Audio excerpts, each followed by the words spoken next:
Hey, welcome to BCB Live, the safest station in the nation. You got guest host today instead of Drive Safe Dave. You got Double Check Dale on this side, and you got Buckle Up Bob Buckle on Up the other Bob. side. Buckle up, how you doing today? I'm doing well, and we've got Miss Britney McNeely, dealer Uptime advocate for Southwest International Trucks. You just want to bring her in, and we'll just start that interview right on. She's right there. All right. Hi, Brittany. Hi, Britney. How you doing today? Great. So, Brittany, what is a dealer uptime advocate? I gotta say, I've never heard it. So the dealer uptime advocate is really someone that is doing the extensive support for the customers and the fleet, giving them an experience on the road and off the road, and driving them back into the dealer for continued support. Awesome. Awesome. That is great. Keep you busy. Does that job keep you busy? It does. Hey, did you also help launch Women of Southwest initiative to extend extra hand of support to women? Can you touch on that briefly, and then we got a few questions for you to follow up. Yes. So the Women in Navistar was our initiative to actually launch it within Southwest. Just providing a program with the women and the males within our dealership, just for continued support and just being connected and creative and being involved in the community and within the business so that we could be successful together. Good. I see here,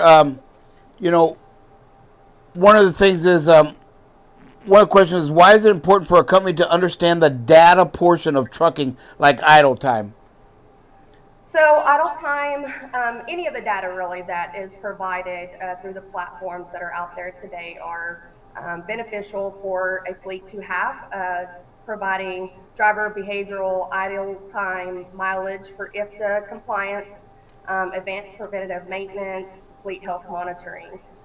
Really just having the data and the in-look of that asset, so that you have the history in knowing ahead of time for repairs or what you can do in the future to better assure the stronger fleet to keep on the road and less downtime. So as an advocate for uptime and all the data, because man, there is so much more data out there today than there was 5-10 years ago. Do you also help them understand and set up the reports, how to use the data wisely? I do. I customize the reports through these platforms to benefit the customer to their needs, because every fleet is different. So it's really just how it helps them out in the best way to make their fleet efficient. So do you also work with owner-operators and the one-off type person? Can they have access to the same data? Absolutely.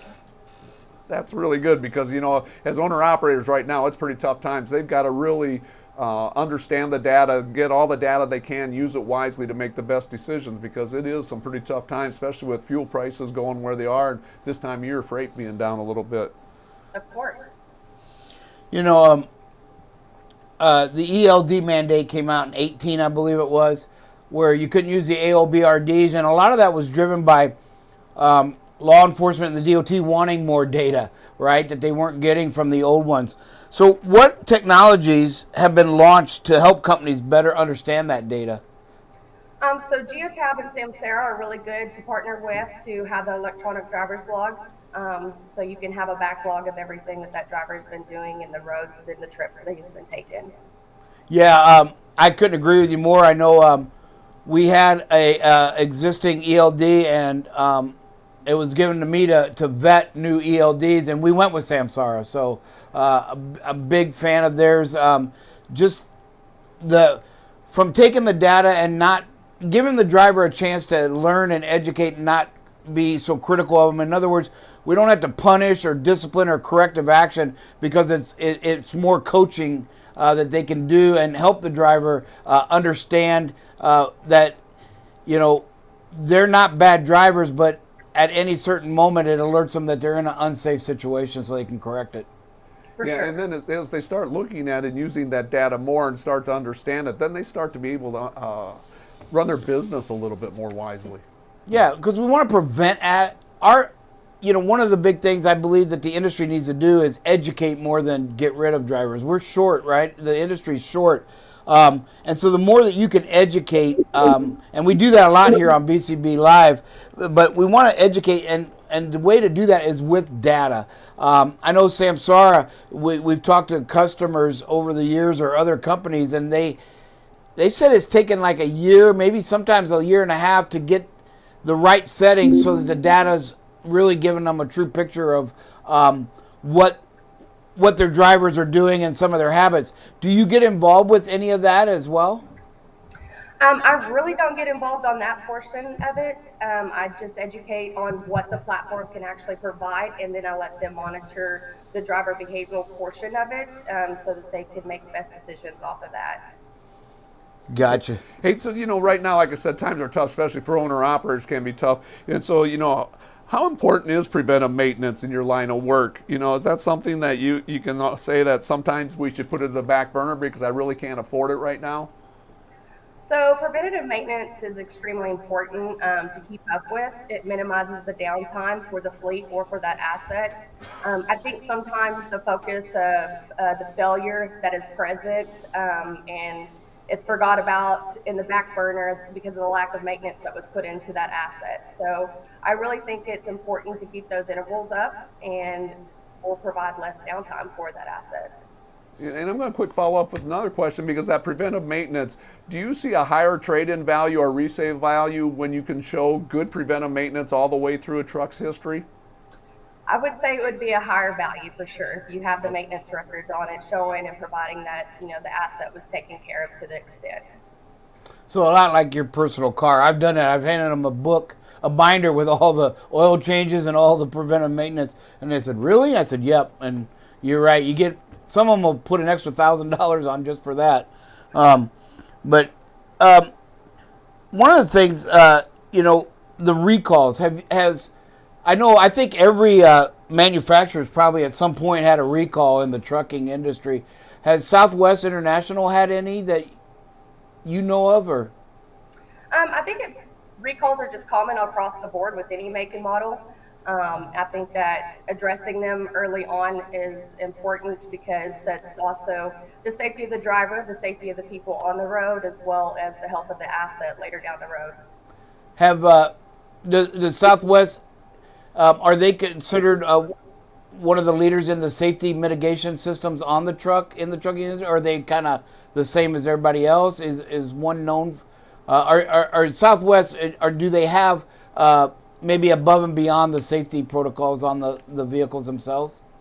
I think we all follow the same procedures as all dealers. As they are released, we all try to reach out to the customers and let them know and try to address it so it's not keeping them down any or having any issues in the future. I think we all have that same mindset in dealerships.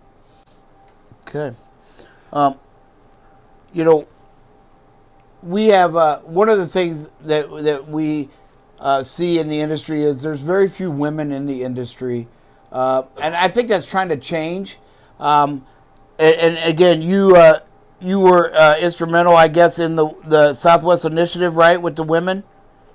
And Yeah. and would you recommend any company to do that no matter how many women they have? Or do you need a certain number to really kind of get it to kick off? Or can you do it No, with not one? at all. I encourage everyone in the industry to reach out in their community and within their dealership or in their office and join.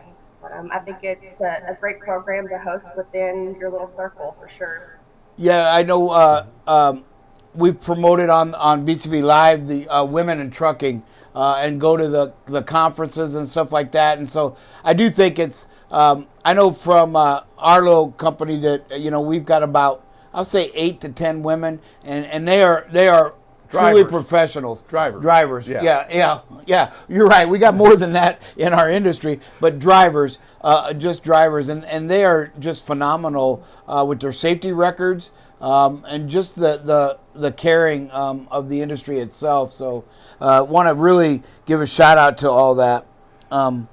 So and I think it's a great initiative. So what drove you to get it started or to start looking to get women more involved in the transportation or in Southwest International? So, like I said, it was the women in Navistar that really initiated it for us. So we wanted, once they launched it, we wanted to get together and try to follow suit and offer the same things within our dealerships at each location. to really step outside the lines and reach for the highest mountaintop as a team together and just be really involved and connected and really do the better for our community. And Brittany, you said it several times that I don't think I've clearly heard it. I just want to make sure the viewers hear it. You said the women of something helped to get you started. What was that again? The women in Navistar. Navistar? Yeah, international. Okay. Okay. So does Navistar have a program similar to that? Were you able to piggyback off it, or was this just something that you were able to start up on your own? So we pretty much piggybacked off of it. They started it, and we just rolled it out within our dealerships. So we follow them pretty heavily. Outstanding. I mean, getting good qualified individuals in your company, no matter what, is always important. Like I said, with women, their attention to detail, and I'm not putting guys down at all, but I mean, I just know women's attention to detail and their focus sometimes is so much better and really brings a lot to the table. So I think that's just a great initiative. What other advantages have you seen by bringing more women into Navistar and into Southwest? Really, we're still in the early on stages, so there's still a lot to come and to grow. So I think right now, just us coming together and grow and put ideas is the start for us. That's terrific. Yep. And it says here you currently oversee 20,000 vehicles? I do. I monitor about 20,000 bins. They are monitored and touched each day. I help with the breakdowns, assist the breakdowns, and getting the customers into the dealership and making sure that I see from point A to B is the repaired. They're being taken care of to get them back out on the road as fast as possible. Okay. Let me make sure. Go ahead. No, I was just going to say, Brittany, like I said, do you have any other topics or anything else you want to go in depth on, or something that we haven't asked? Something this is your time to hey, I really believe in this.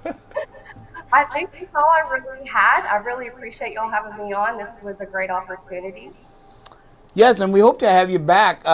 One of the things, Brittany, we do ask that everybody that's on the show say, hey, this is your name, who you're with, and that you are listening to BCB Live, the safest station in the nation.